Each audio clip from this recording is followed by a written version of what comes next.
Di hatinya Pak Tegar masih tidak percaya. Masa iya anak saya, seorang guru agama, melakukan perselingkuhan sampai berzina dengan tetangganya sendiri?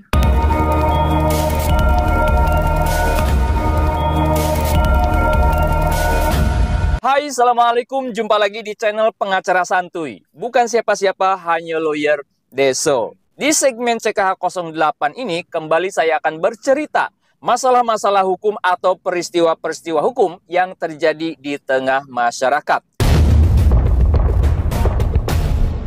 Baik, peristiwa hukum yang ingin saya sampaikan dan saya sharing kepada teman-teman viewers semuanya, yaitu cerita tentang seorang ibu rumah tangga yang beliau ini berprofesi sebagai guru agama di suatu sekolah madrasah sanawiyah. Nah, beliau ini tinggal di suatu kampung. Oke, kita sebut saja si ibu ini dengan nama Maryam. Ibu Maryam ini tinggal di suatu kampung. Beliau sudah berumah tangga, sudah punya suami dan sudah punya anak. Ibu Maryam ini punya suami, namanya kita sebut saja Pak Wawan. Pak Wawan ini suami dari Ibu Maryam. Ibu Maryam di kampung tersebut kebetulan juga orang tuanya masih hidup, tapi rumahnya agak jauh ya, agak jauh dengan rumah orang tuanya. Nah, orang tuanya ini, bapaknya ini sebut saja namanya Pak Tegar. Baik, pada suatu hari Pak Tegar kedatangan tamu yang ternyata tamu tersebut adalah ketua RT. Ketua RT di kampungnya tersebut. Nah, ketua RT ini kita sebut saja namanya Pak Dadang. Pak Dadang menemui Pak Tegar untuk membicarakan sesuatu hal yang penting. Dan Pak Tegar juga merasa bertanya-tanya, ada apa ini? Pak Dadang kok datang dengan muka yang agak serius? Bertemulah Pak Dadang dengan Pak Tegar, kemudian Pak Dadang menyampaikan sesuatu hal kepada Pak Tegar. Pak Tegar, apakah Pak Tegar tidak mendengar isu-isu berita yang beredar di tengah masyarakat? Kata Pak Tegar, berita apa ya? Saya sehari-hari berkebun. Saya sehari-hari memelihara tanaman saja, tidak pernah mendengar desas-desus atau isu yang sedang beredar di kampung kita. Pak Dadang kemudian menjawab, Pak Tegar, di kampung kita ini sedang beredar informasi bahwasanya ada seorang warga kita yang berprofesi sebagai guru agama telah melakukan perselingkuhan dan perzinahan dengan tetangganya sendiri. Apakah Pak Tegar tidak mendengar itu? Pak Tegar menjawab, oh tidak Pak Dadang, saya tidak pernah mendengar isu itu. Tapi memang kalau ketika saya berjalan, misalkan saya pergi ke pasar atau pergi ke warung, itu memang saya sering menemukan beberapa orang berkumpul berdesas-desus membicarakan sesuatu. Tapi saya tidak pernah kepo, nggak pernah nanyain. Emangnya ada apa nih Pak Dadang? Emangnya siapa warga kita yang berselingkuh tersebut? Kemudian Pak Dadang menjawab, Pak Tegar, sebelumnya saya mohon maaf. Dan sebelumnya Pak Tegar juga jangan kaget, ini sebetulnya berkaitan dengan keluarga Pak Tegar. Pak Tegar semakin bingung, semakin kaget. Loh, ada apa Pak Dadang? Coba ceritakan yang sebenarnya. Kemudian Pak Dadang menceritakan bahwasanya seorang ibu atau warga di kampung Pak Dadang tersebut yang informasi yang beredar di tengah masyarakat di kampung tersebut melakukan perselingkuhan dan perzinahan dengan tetangganya tidak lain adalah Ibu Maryam, yang mana beliau adalah anak dari Pak Tegar yang diperbincangkan berselingkuh dengan tetangganya sendiri yang rumahnya tidak berjauhan dengan rumah Ibu Maryam. Sebut saja tetangganya Ibu Maryam ini namanya Pak Tejo. Ya, Pak Tejo ini punya istri namanya Bu Eti. Nah, Pak Tejo inilah yang diisukan berselingkuh dan berzina dengan Ibu Maryam di rumah Ibu Maryam. Nah, alangkah kaget dan sedihnya Pak Tegar mendengar cerita dari Pak Dadang, informasi dari Pak Dadang. Setelah lama berbincang-bincang antara Pak Dadang dengan Pak Tegar, akhirnya Pak Dadang ini pamit dari rumah Pak Tegar. Setelah Pak Dadang pergi dari rumah Pak Tegar terus menangis. Kaget, shock. Di hatinya Pak Tegar masih tidak percaya. Masa iya anak saya, seorang guru agama, melakukan perselingkuhan sampai berzina lagi dengan tetangganya sendiri? Di tengah kesedihannya tersebut, Pak Tegar kemudian menelpon anak laki-lakinya yang memang rumahnya tidak satu kampung dengan Pak Tegar dan Ibu Maryam. Ceritalah Pak Tegar kepada anak laki-lakinya, menyampaikan kepada anak laki-lakinya sambil menangis terseduh-seduh, menyampaikan bahwa anak perempuannya atau saudara dari anaknya ini sudah melakukan perselingkuhan dan perzinahan dengan tetangganya sendiri. Namun teman-teman semua, anak laki-laki dari Pak Tegar menyampaikan, jangan mudah percaya dulu. kita harus mendengarkan konfirmasi dari yang bersangkutan.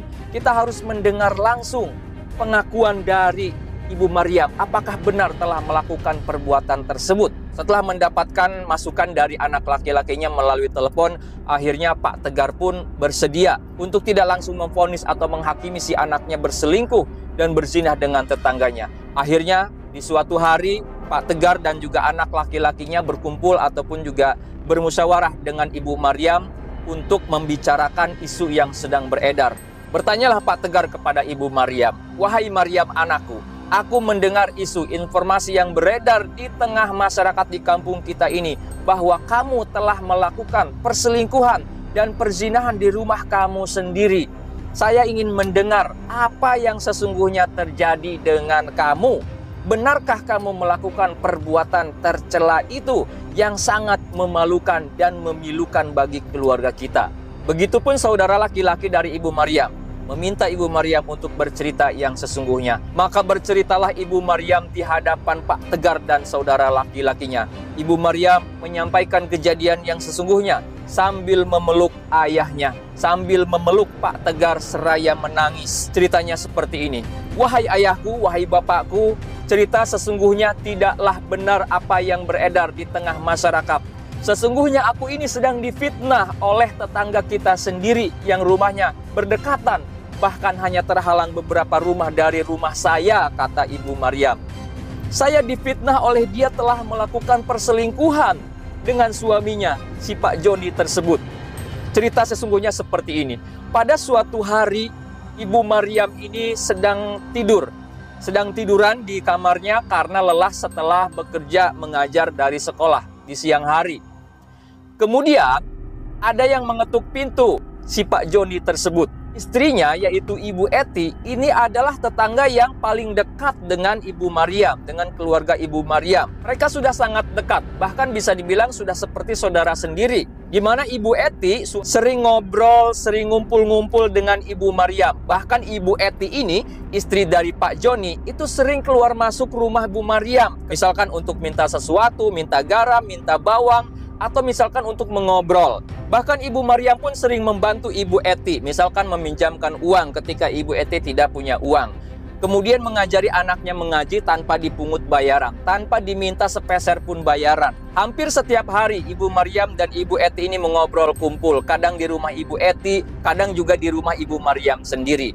Baik, kita lanjutkan peristiwa yang sesungguhnya. Jadi Ibu Eti sedang tiduran, sepulang mengajar dari sekolah, ada yang mengetuk pintu, dan tidak lain dia adalah Pak Joni. Si Pak Joni ini bermaksud untuk minta tolong Ibu Maryam untuk menuliskan nota pembelian, ya, nota pembelian suatu bahan material bangunan.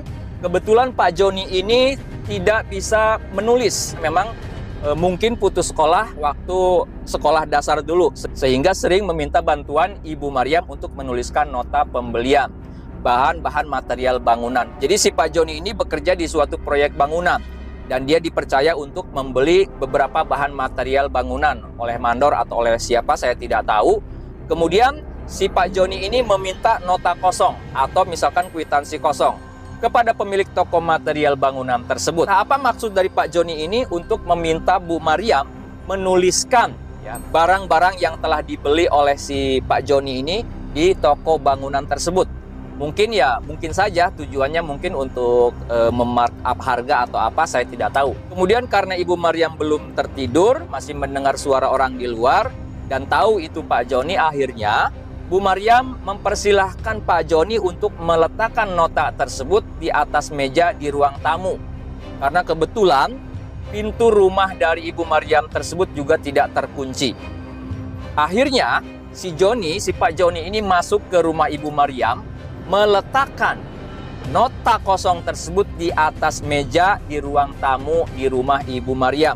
Yang pada saat itu kebetulan suami Ibu Maryam juga sedang bekerja. Pada saat si Pak Joni ini masuk ke rumah Ibu Maryam, kemudian meletakkan nota kosong di atas meja ruang tamu Ibu Maryam, tiba-tiba dari luar terdengar teriakan seorang wanita. Tidak lain suara perempuan tersebut adalah suara dari Ibu Eti, istri dari Pak Joni. Ternyata si Ibu Eti ini membuntuti Pak Joni ketika mau pergi ke rumah Ibu Maryam. Dan bahkan Ibu Eti ini mengintip si Pak Joni ketika si Pak Joni ini masuk ke dalam rumah Ibu Maryam.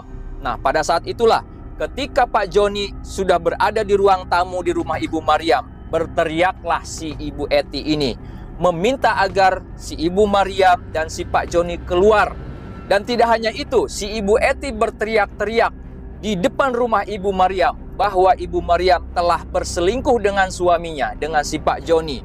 Bahkan si Ibu Eti ini menuduh Ibu Maryam telah melakukan perzinahan dengan Pak Joni, suami dari si Ibu Eti ini. Ia terus berteriak di depan rumah Ibu Maryam sambil menuduh Ibu Maryam melakukan zina dengan suaminya atau dengan si Pak Joni ini. Nah, kemudian si Pak Joni keluar dan menyampaikan kepada istrinya, "Jangan seperti itu, saya tidak melakukan apa-apa." Begitupun Ibu Maryam lantas keluar juga, "Wahai Ibu Eti, ada apa ini? Saya tidak melakukan apa-apa dengan suami kamu. Suami kamu meminta bantuan saya untuk menuliskan sesuatu. Tapi saya sedang lelah habis bekerja, habis mengajar. Saya memintanya untuk menyimpan di atas meja, itu saja. Saya tidak melakukan apa-apa dengan suami kamu." Tapi si Ibu Eti tidak percaya. Dia terus mencak-mencak. Dia terus nunjuk-nunjuk Ibu Maryam telah melakukan perselingkuhan dan perzinahan. Otomatis tetangga-tetangga di seputaran rumah Ibu Maryam dan si Ibu Eti ini mendengar apa yang terjadi. Akhirnya dari situlah tersebar berita, tersebar isu, tersebar kabar bahwa Ibu Maryam telah melakukan perselingkuhan dan perzinahan dengan suami Ibu Eti, si Joni. Itulah cerita yang disampaikan Ibu Maryam kepada Pak Tegar, bapaknya, dan juga saudara laki-lakinya. Sambil bersumpah-sumpah, Ibu Maryam bersumpah beliau tidak pernah melakukan apa yang dituduhkan dan diisukan di tengah masyarakat. Bahkan suaminya pun sudah mengetahui informasi sebetulnya, cerita yang sebenarnya dari Ibu Maryam. Dan suami dari Ibu Maryam ini awalnya kesal, awalnya marah, tapi suami dari Ibu Maryam ini masih bisa bersabar. Akhirnya setelah mendengar cerita dan peristiwa sesungguhnya dari anaknya tersebut, Pak Tegar pun merasa bersedih dan pilu. Karena anaknya seorang ibu guru, seorang guru agama yang mengajar ngaji di kampungnya, difitnah melakukan perselingkuhan dan perzinahan dengan tetangganya sendiri, yang sebelumnya tetangganya tersebut adalah mereka yang paling dekat dengan Ibu Maryam, yang sering dibantu oleh Ibu Maryam, yang sering silaturahmi, ngobrol bareng, duduk bareng, berbincang-bincang. Tapi akhirnya memfitnah Ibu Maryam melakukan perselingkuhan dan perzinahan. Sangat memilukan apa yang terjadi kepada Ibu Maryam. Akhirnya saudara kandung Ibu Maryam pun percaya bahwa Ibu Maryam tidak bersalah. Ibu Maryam tidak melakukan apa yang dituduhkan dan diisukan di tengah masyarakat. Nah, setelah melakukan beberapa kali pertemuan dan beberapa kali mediasi, akhirnya mereka bersepakat untuk tidak melakukan upaya hukum. Karena si Ibu Eti ini tidak memiliki bukti, bahkan suaminya pun tidak mengakui kalau dia telah melakukan perselingkuhan dan perzinahan dengan Ibu Maryam. Tapi meskipun demikian, akhirnya hubungan dekat antara Ibu Maryam dengan si Ibu Eti sekarang menjadi renggang. Bahkan terkesan Ibu Eti ini sangat memusuhi Ibu Maryam, sangat membenci dan tidak menyukai Ibu Maryam. Itulah yang terjadi, tapi Ibu Maryam tetap sabar, Ibu Maryam tetap tegar menerima apa yang terjadi. Fitnah kepada dirinya, fitnah kepada keluarganya, membuat Ibu Maryam tidak bisa tidur, membuat Ibu Maryam sering sakit. Mudah-mudahan Ibu Maryam diberikan ketegaran, diberikan kekuatan, dan diberikan kesehatan, dan kesedihannya digantikan dengan kebaikan dan kemuliaan di hari-hari yang akan datang. Amin ya Rabbal Alamin. Baik sahabatku semuanya, para pemirsa YouTube, dari peristiwa ini kira-kira nih apa pelajaran penting, hikmah yang dapat kita ambil dari peristiwa yang menimpa Ibu Maryam ini? Sampaikan di kolom komentar di bawah video ini. Dan bagi Anda yang subscribe, saya doakan semoga rezeki Anda semua selalu bertambah banyak, melimpah, dan juga berkah. Yang belum subscribe, yuk subscribe ke channel pengacara santuy. Bukan siapa-siapa, hanya lawyer Deso. Sampai jumpa di video-video selanjutnya. Assalamualaikum warahmatullahi wabarakatuh.